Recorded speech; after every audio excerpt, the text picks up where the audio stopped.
Hi, this is John Johnson at Secrets of Home Theater and High Fidelity. We're beginning a new project called Stereo Audio and Home Theater 101 Plus. It's aimed at those of you who don't have a good stereo system or home theater and you're thinking about setting one up but you don't know where to begin. Well, we're going to show you how to do that right here.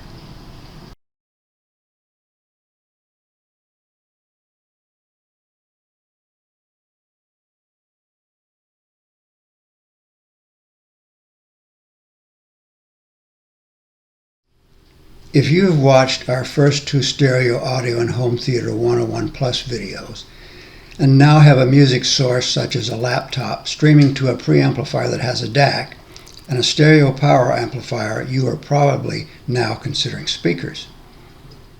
Still on that budget we discussed? No problem.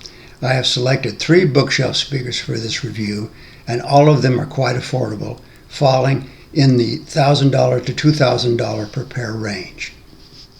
The first pair are Focal Area 906s. They are priced at $21.98 for the pair. At 19 pounds each, they are heavy. They are also the largest of the 3 models I will be discussing. This brings up the concept of what bookshelf speakers actually are. You can put them on a bookshelf, but doing so will add sound reflections from the wall behind the speakers as well as from the shelf that the speakers are sitting on and the shelf above them if there is one. This will compromise the sound, so for the best audio you should put them on speaker stands.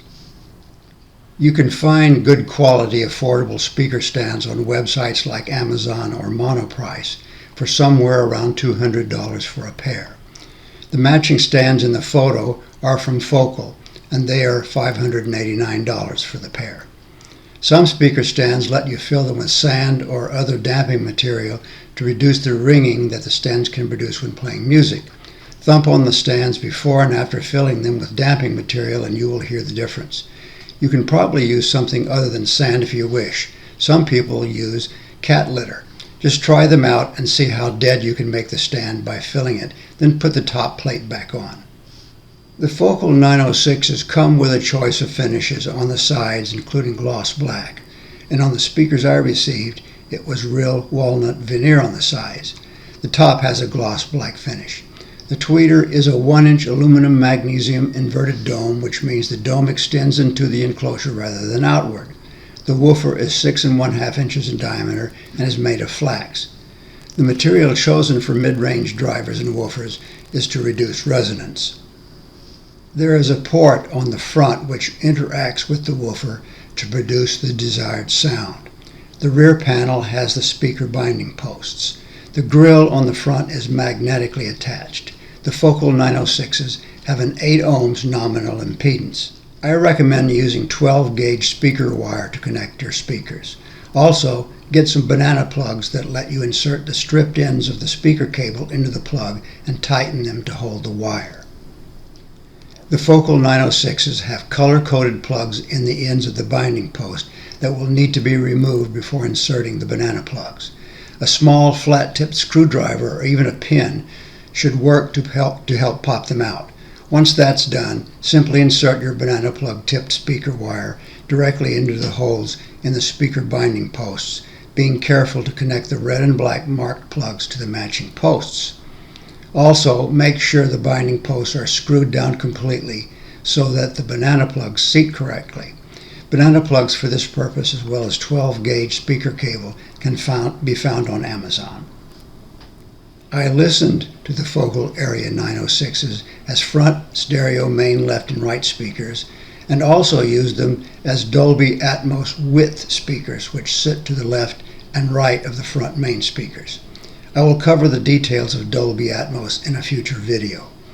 It is hugely different than previous Dolby surround sound formats, and if you get to experience an Atmos demo somewhere, you will probably want it.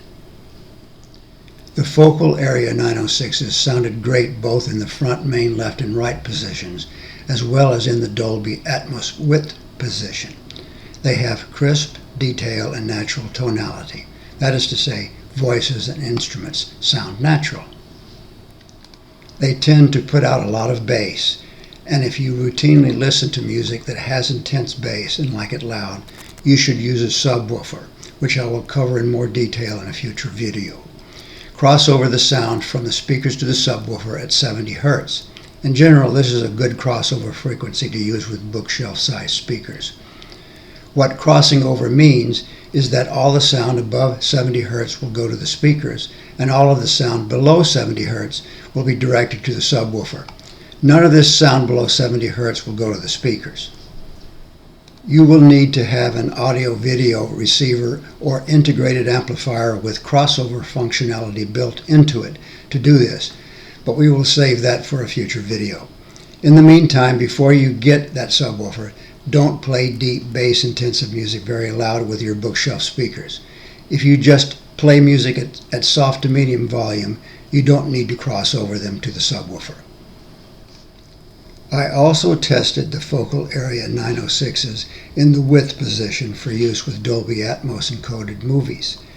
I used room correction software to measure the frequency response in that position and sought to flatten the response. Here is the spectrum. The purple line is the room response. This is much different than what the response is with a microphone 1 meter from the speakers and nothing else in the near vicinity to interfere.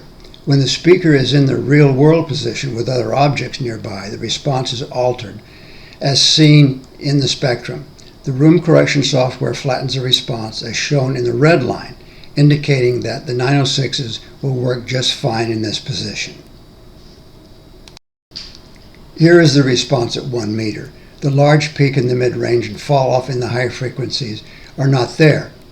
So the room causes some big changes, but room correction is possible with the focal 906s. That's important, obviously. Also, note the peak at about 23 kilohertz. This is ringing in the metal tweeter, and it is common with metal dome tweeters. It is not in the audible range, though. It is just an interesting peculiarity. To contrast with the focal 906s, here is the room response of my usual front left speaker, which is a ribbon design where the sound comes out the front and rear. This design is known as an open baffle speaker. The blue line is the room response and the red line is the best correction that can be obtained, and it is definitely not flat. The focal area 906 bookshelf speakers are a good recommendation for new audiophiles to use in a beginning stereo setup and down the road in a home theater setup. They look good and they sound good, and the price is good too. We have published a more detailed review on the Secrets website.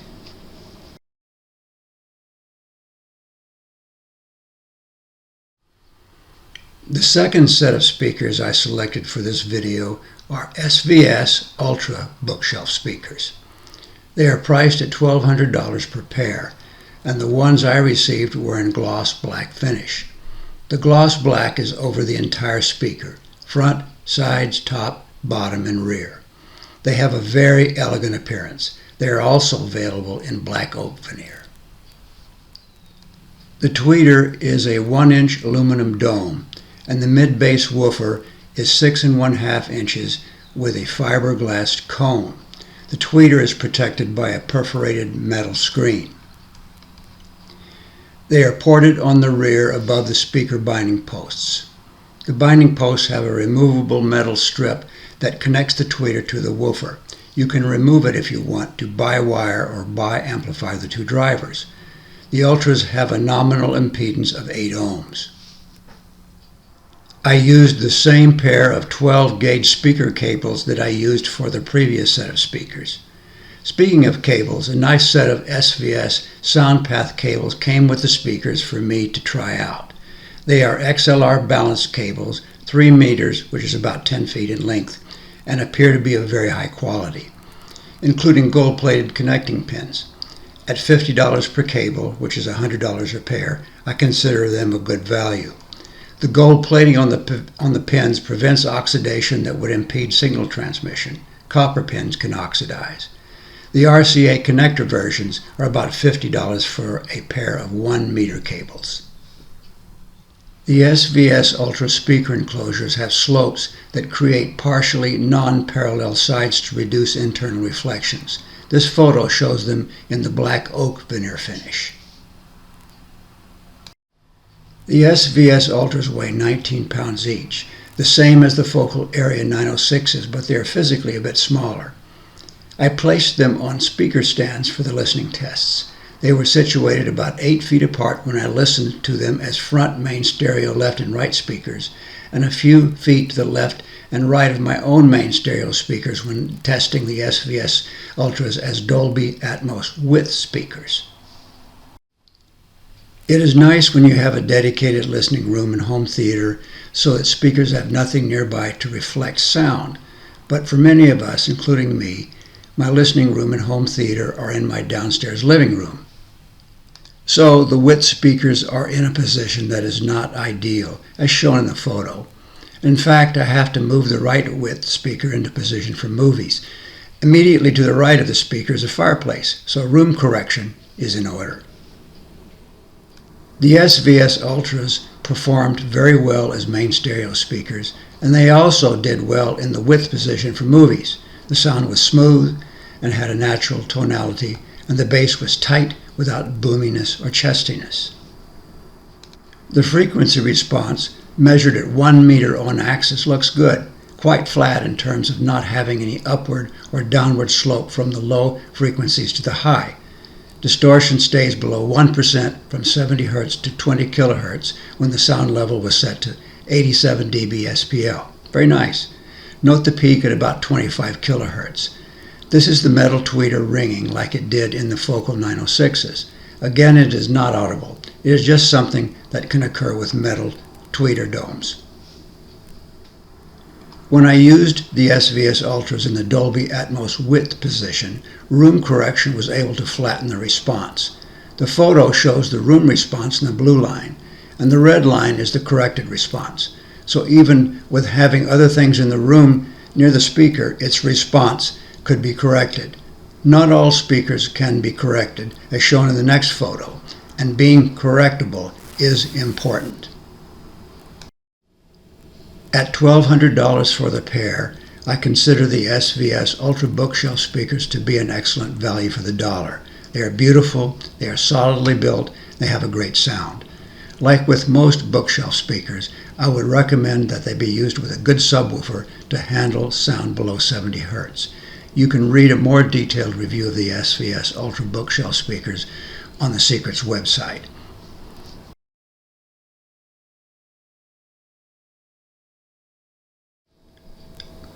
The third set of speakers I selected for this video are Sonos Lumina 2 bookshelf speakers. They retail for $11.99 a pair and come in 3 finishes. I received them in the wingy finish, which looks similar to dark walnut brown with a bit of red. This finish is only on the front baffle. The other sides are in fox leather. The black front grill cloth attaches with magnets, and the result is a very conservative appearance since the wingy is covered by the grill. The speaker has a 1.14-inch doped silk tweeter and a 5.9-inch cellulose, which is paper, mid-bass driver, also called the woofer. Crossover from tweeter to woofer is at 1.8 kHz. There is a slotted port at the bottom of the front of the speaker, as pointed out by the green arrow in this photograph. The binding posts on the rear can be bi-wired or bi-amplified. The Lumina 2s have a 4 ohms nominal impedance rating. They are the lightest at 12.5 pounds each of the 3 speaker models and the smallest. As with the other 2 speaker models in this video, I listened to the Sonos Lumina 2s placed about 8 feet apart as stereo front main speakers. For the Dolby Atmos tests, I set them up as width speakers, just as I did with the other 2 models. In the listening tests, the Sonos Lumina 2s had the tightest bass of the 3 models. This is illustrated in the frequency response and distortion spectrum. Distortion between 60 Hz and 100 Hz is less than 1%. Because of the rise in response in those frequencies, I would suggest the use of a subwoofer crossed over at 70 Hz. The sound of the Lumina 2s is very smooth, and this is due to the doped silk tweeter. Note in the frequency response spectrum that there is no ringing peak in the 22 kHz to 25 kHz range that does appear in the spectra for the first two speakers in this review, which have metal dome tweeters. As I mentioned, those peaks are not in the audible range. Sonos Faber has put most of the money into the drivers rather than the appearance, and they have been able therefore to keep the price very affordable, especially when one considers that these are Sonos Faber speakers. In the width position, the Luminas were easily correctable, which is shown in the blue line, from their room response, which is shown in the red line. As I mentioned previously, my other speakers are much more difficult to room correct because they are electrostatic and ribbon designs, which make them often baffled. This means the sound comes out of the rear of the speaker as well as the front, and the rear sound comes around the sides, meeting the sound coming out the front. But since the rear sound is slightly delayed with respect to the sound coming out the front, there is some cancellation due to it being slightly out of phase. The Sonos Faber Lumina 2 bookshelf speakers, being relatively lightweight, makes them ideal for mounting on walls and ceiling for use in various surround sound configurations. You can read an extensive review of the Sonos Faber Lumina 2 speakers on the Secrets website. For all three models tested in this video, the focal area 906s have the biggest sound, the Sonos Faber Lumina 2s have the lowest distortion and tightest bass, and the SVS Ultras are in the middle in sound characteristics, that is, detail and smoothness, and have the most elegant look. All three models are excellent value and have very nice sound quality. They would be a good investment for a beginning stereo audio system and eventually moved into surround sound positions for home theater down the road. Thanks for watching.